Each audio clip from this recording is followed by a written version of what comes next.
जय श्री श्याम भक्तों, आज हम चौथ माता की कहानी सुनेंगे।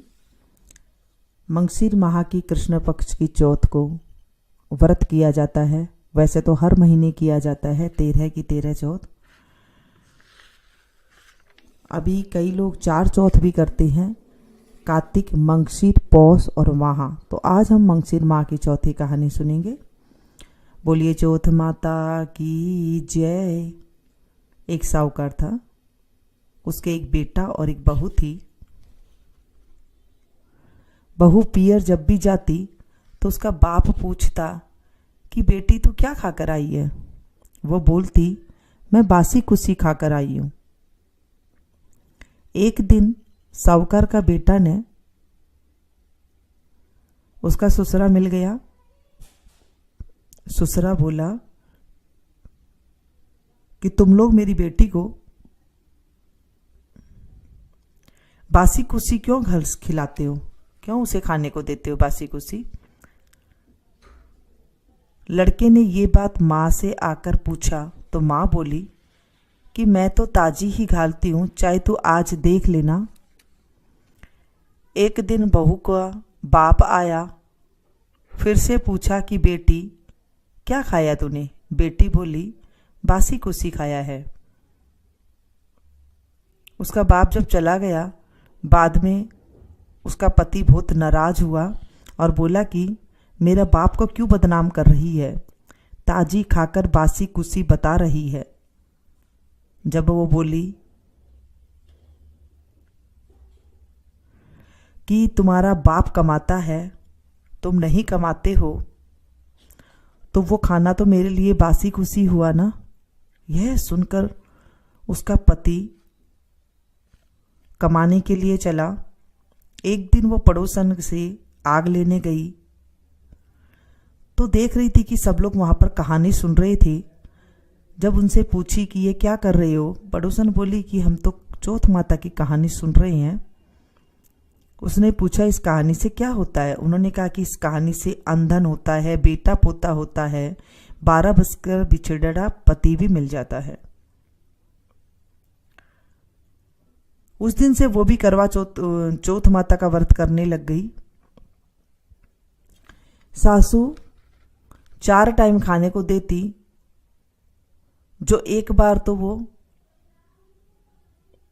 भगवान के नाम का निकाल देती, एक बार गाय को दे देती एक बार का खाना, और एक बार का खाना वो राख के नीचे गाड़ देती थी, और एक बार को चांद को अर्घ देकर आप खा लेती थी। ऐसे ही चौथ करते करते 12 बरस हो गई। गणेश चौथ ने सोचा कि इस व्रत करते इसको 12 बरस हो गए हैं, अगर इसका पति वापिस नहीं आएगा तो हमें कलयुग में कौन मानेगा। उस रात को चौथ माता ने पति से बोली कि तू अब घर जा, तेरी औरत तुझे याद कर रही है। वो बोला मैं तो बहुत कमाने में उलझ गया हूं, कैसे जाऊंगा। चौथ माता बोली कि दिन उगने से पहले ही चौथ माता का नाम लेकर दोनों घोड़े मोड़कर बैठ जाना, तो देने वाला दे जाएंगे और लेने वाला ले जाएंगे। वो सवेरे उठकर ऐसे ही करा, सारा काम पूरा हो गया। घर आने लगा तो रास्ते में उसे एक बूढ़ा सांप दुख के मारे जल रहा था। तो उसने उसको छिचकारा सांप ने और बोला मैं तेरे को खाऊंगा। वो बोला मैं 12 बरस बाद घर को जा रहा हूं, मेरी माँ और मेरी औरत से मैं मिलिया हूं, पीछे मुझे खा लेना। सांप बोला कि कैसे विश्वास करूं, तू तो छत पर जाकर सो जाएगा पलंग पर। वो बोला सीढ़ी चढ़कर आ जाना। इतना कहकर वो उदास होकर घर गया, कोई से बात भी नहीं करी।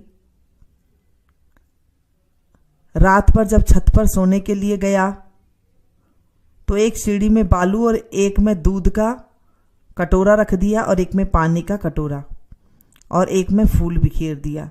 रात को सांप आया, पहले तो बालू में खूब लोट पोट पलोटा, फिर सारा दूध पी गया, फिर फूलों की सुगंध ली और जैसे ही छत पे जाने लगा तो चौथ माता सोची, अगर अब इसका संकट नहीं टालेंगे तो कलयुग में हमें कौन मानेगा।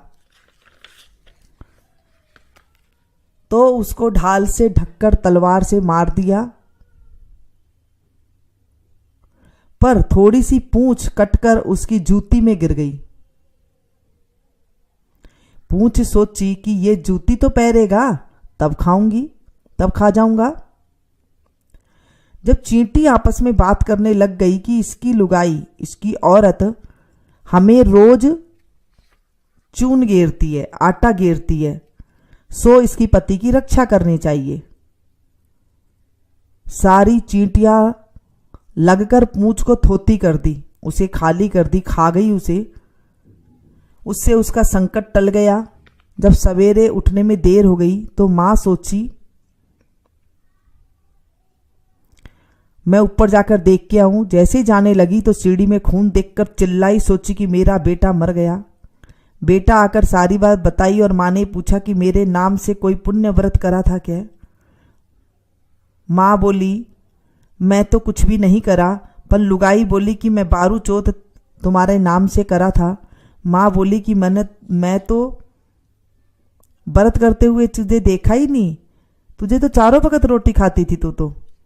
बहू बोली, एक टाइम का मैं हथकार का निकालती थी, एक टाइम का मैं गाय को देती थी, एक टाइम का मैं राख में गाड़ देती थी मिट्टी के अंदर, और एक टाइम का मैं चांद को अर्घ देकर खाती थी। ब्राह्मणी की लड़की को बुलाकर पूछा तो वो बोली, हाँ मुझे देती थी। गाय से पूछा तो वो उन्हें साहूकारा भर दिया। राख को खोद कर देखा तो सोने की ईंट हो गई जो इसने रोटी रखी थी। सारी नगरी में उन्होंने हेला फिरा दिया। सबसे कहा कि पुरुष की औरत और बेटा की मां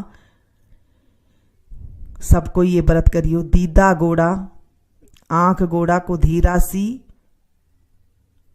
और सबको ये व्रत को करियो। हे चौथ माता,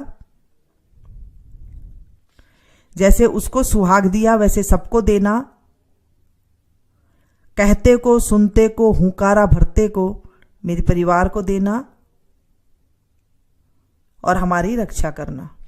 इसके बाद विंध्याक जी की कहानी सुनते हैं। गणेश जी महाराज एक सेठ जी के खेत में निकल रहे थे तो 12 दाना जौ का तोड़ लिया, नाच का तोड़ लिया। पीछे गणेश जी मन में विचार करने लगे कि ये तो मैंने सेठ जी की चोरी कर ली है। गणेश जी सेठ जी के 12 वर्ष नौकरी पर लग गया। एक दिन सेठानी नित्य कर्म करके हाथ धो रही थी राख से, तो गणेश जी सेठानी का हाथ मरोड़ कर राख को फेंक दी और बोला, माटी से हाथ धोवा दिया। सेठानी सेठ जी से बोली कि ऐसा कैसा नौकर रखा है जो नौकर की जात होकर के मेरा हाथ मरोड़ दिया। सेठ जी गणेशिया को बुलाकर बोला, तू सेठानी का हाथ क्यों मरोड़ा? तो वो बोला कि मैं तो एक काम की बात बताई है कि राख से हाथ धोने से कभी शुद्ध नहीं होते हैं। राख से हाथ धोने से घर की रिद्धि सिद्धि चली जाती है, माटी से हाथ धोने से घर में रिद्धि सिद्धि आती है। सेठ जी सोचा, गणेशिया है तो स्याना। थोड़े दिन बाद कुंभ का मेला आया तो सेठ जी बोला कि गणेशिया सेठानी को नुहा के लिया पानी के अंदर। गणेशिया ले गया। सेठानी किनारे पर बैठकर नहा रही थी तो गणेशिया ने आगे ले जाकर गोता खुआ दिया, डुबकी लगवा दी। घर आकर सेठानी सेठ जी से बोली कि गणेशिया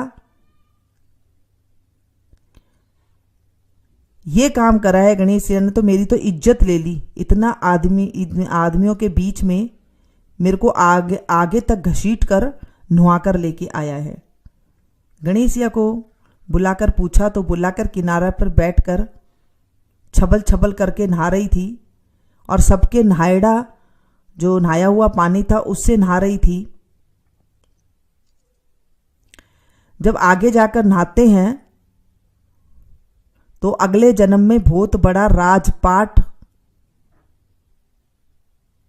मिलता है जिससे मैं उन्हें आगे जाकर नहला लाया। सेठ जी सोचा कि गणेशिया है तो सानिया भूषाणा है ये तो। एक दिन घर में होम हो रहा था। सेठ जी बोला कि गणेशिया सेठानी को होम में बैठने के लिए बुला लाओ। सेठानी को बुलाने गया। सेठानी ने काली रंग की ब्लाउज पहना था। पहर का जब चलन लगी तो गणेशिया ने उसकी आंगी फाड़ दी और बोली कि लाल आंगी पहनकर चलो। सेठानी रूस गई। सेठ जी आकर पूछा कि क्या बात है। सेठानी बोले कि गणेशिया ने मेरी आंगी फाड़ दी है। गणेशिया को बुलाकर बोला कि तू बहुत बदमाशी करने लग गया है। गणेशिया बोला सेठानी काली रंग के कपड़े पहनकर जा रही थी, मैं तो उन्हें निकलवा कर लाल रंग के कपड़े पहनने के लिए बोला है। काला रंग का कपड़ा कभी शुभ काम में पहनने से काम सफल नहीं होता है। सेठ जी बोला भाई गणेशिया है तो समझदार। एक दिन सेठ जी पूजा कर रहे थे तो पंडित बोला कि मैं तो गणेश जी की मूर्ति लेकर के आओ। तो गणेशिया बोला कि मेरे को ही मूर्ति करके विराजमान कर लो, तुम्हारा सारा काम सफल हो जाएगा। ये बात सुनकर सेठ जी गुस्सा हो गया और बोला कि अभी तक तो तू सेठानी के साथ मस्करी कर रहा था, अब मेरे साथ भी करने लग गया। गणेश जी बोला कि मस्करी नहीं कर रहा हूँ, सच्ची बात कह रहा हूँ। इतना कहकर गणेश जी का रूप धर लिया। सेठ सेठानी सदैव संदेह कर गणेश जी की पूजा करने लगे। पूजा खत्म होते ही गणेश जी अंतर ध्यान हो गई। सेठ सेठानी को बहुत धोखा हो गया और वो आपस में बात करने लगे, हमने तो गणेश जी हमारे घर में रहते थे, हमने उससे सारा ऊंचा नीचा काम करा लिया। गणेश जी सपना में आया और बोला कि मैं तो अपना खेत में से 12 दाना आपका खेत में से नाश तोड़ लिया था, उसका दोष उतारने के लिए मैं आपका 12 बरस काम करा। सेठ जी के करोड़ों रुपया की माया होगी। हे गणेश जी महाराज, जैसे वो सेठानी को दिया, सेठ को दिया, वैसा सभी को देना। इस कहानी को कहते को, सुनते को, हुंकारा भरते को मेरे परिवार को भी देना। हे गणेश जी महाराज, हमारी रक्षा करना। हे चौथ माता, हमने आज कथा सुनी है चौथ माता की। इस कथा में कोई गलती होगी हो तो हमें माफ करना।